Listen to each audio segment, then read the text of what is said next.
Hey everyone, the new Summer Janis has arrived, but should you summon for her?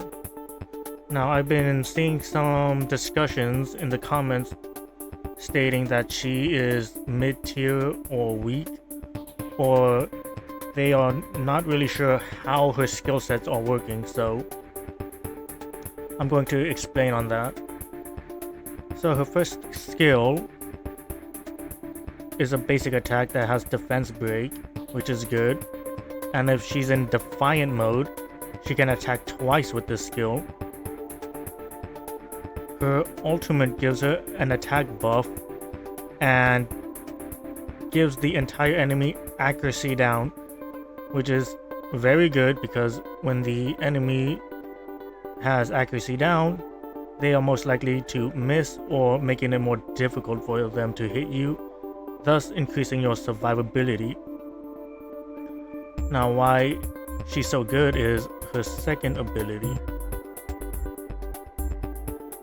This ability allows her to counter-attack the entire enemy's team when an ally gets hit. So similar to Erica, if an ally gets hit, she will counter and hit the entire enemy's team. And you can increase it up to 20%, it says.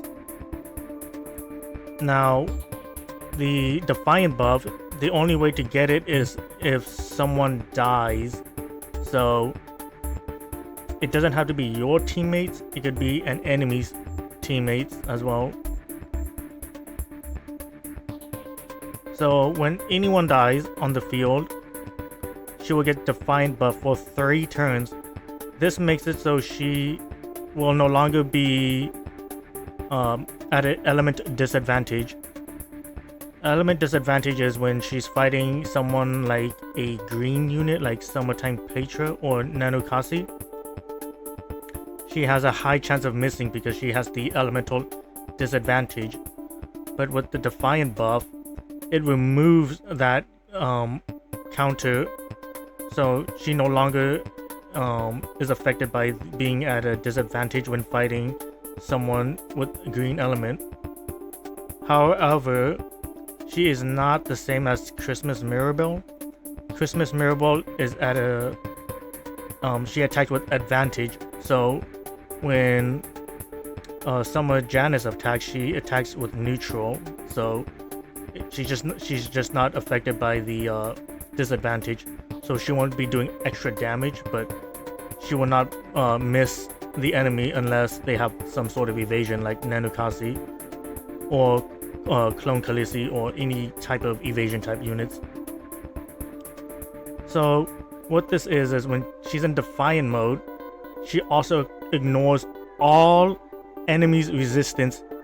Ignoring enemies' resistance is super powerful in this game. So even if an enemy has 500 resistance, you will not have to worry about that anymore. So when she does her skill 1, she can chain into a defense break in target already. So if you use her Astrogen powers, the first hit is going to guarantee defense break unless they have immunity. And then the second hit, because she's in Defiant mode, will most likely kill the target or deal massive damage. Another thing is, if she's in Defiant mode, you're guaranteed to land the accuracy down, so it's going to make your opponents even more annoyed. Not just in PvP, but in PvE as well, so that the enemies will most likely not hit you. And this passive of hers is going to be even more useful because now you're guaranteed to land the unhealable. So her counter is Summertime Petra, but if you're able to land this on Summertime Petra, because units like Myra, who cannot dispel debuffs before healing, will be at a disadvantage because this skill, when she counters, will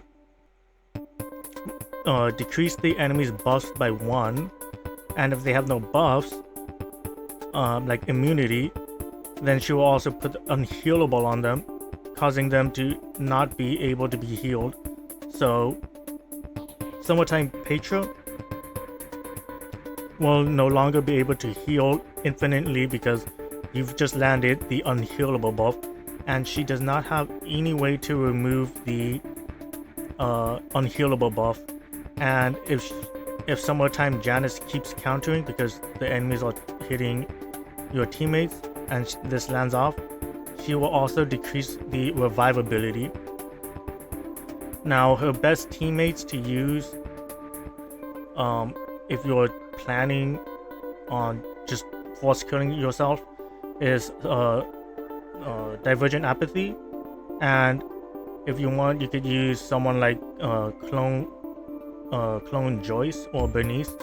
Just in case someone dies, you can revive them back if your opponent kills your other allies too early, or if they kill Janis too early. Now, I have some examples that I can show you if you're not sure how her skills work, but it would definitely help you in battle. In this battle, you will see that when Summer Janis kills an enemy, all her debuffs are removed and she gets the Defiant buff. You can also see that she attacks twice because she has the Defiant buff. Only when she has the Defiant buff she can attack twice. As you can see, she also has immunity to all debuffs. When the enemies hit her, she does not get debuffed. This also protects you from the Wolf Hunt pushback ability. As you can see, she's immune to all debuffs, and she cannot be pushed back because she has the Defiant buff. She also heals a bit, only with her exclusive bond when she's under 50% HP, so the more damage you have, the higher her heals. As you can see, she only attacks once during this counter because her Defiant buff has ran out. In this example, you will see that if your teammates die too early, she will also get the Defiant buff. So as you can see here, when Ruby dies, Summer Janis also gets the Defiant buff. Now, if you have someone like Clone Joyce or Bernice, someone that can revive the dead, you don't have to worry about your other teammates dying because now you have someone to bring them back.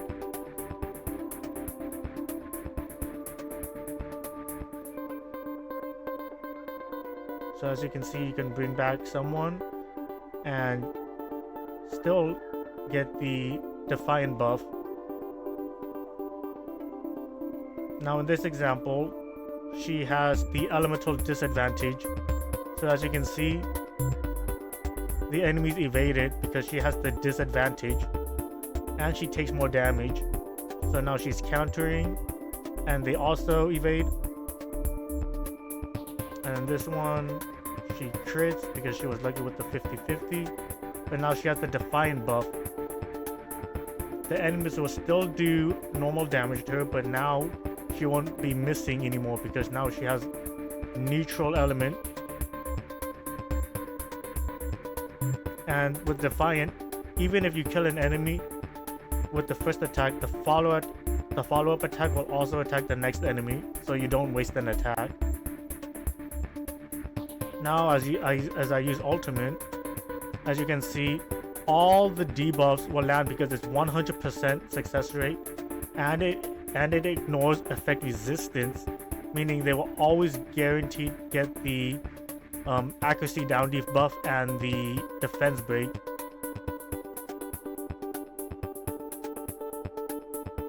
As you can see, the enemies are having a hard time hitting Janis now because of the accuracy down debuff. Most people underestimate the accuracy and attack down debuff, but those are two very powerful debuffs that will help you in case your strategy fails, like you fail to land a defense break. So having these debuffs like accuracy down and healing down would definitely help you survive, and in this situation prevent the Dragon from healing if you have other teammates, and then she uses her counter ability to give this particular hunt unhealable, because usually the Drea thingy heals the boss, but if you give them unhealable, this boss will no longer heal and it won't be that much of a problem for you. Overall, this is an S tier unit. I would highly recommend for beginners and anyone who is re-rolling. And that's about it for this video. So if you still have any questions, just leave your comments down in the comments below, and I'll see if I can answer them. That's it, and thanks for watching. See you in the next video. Bye.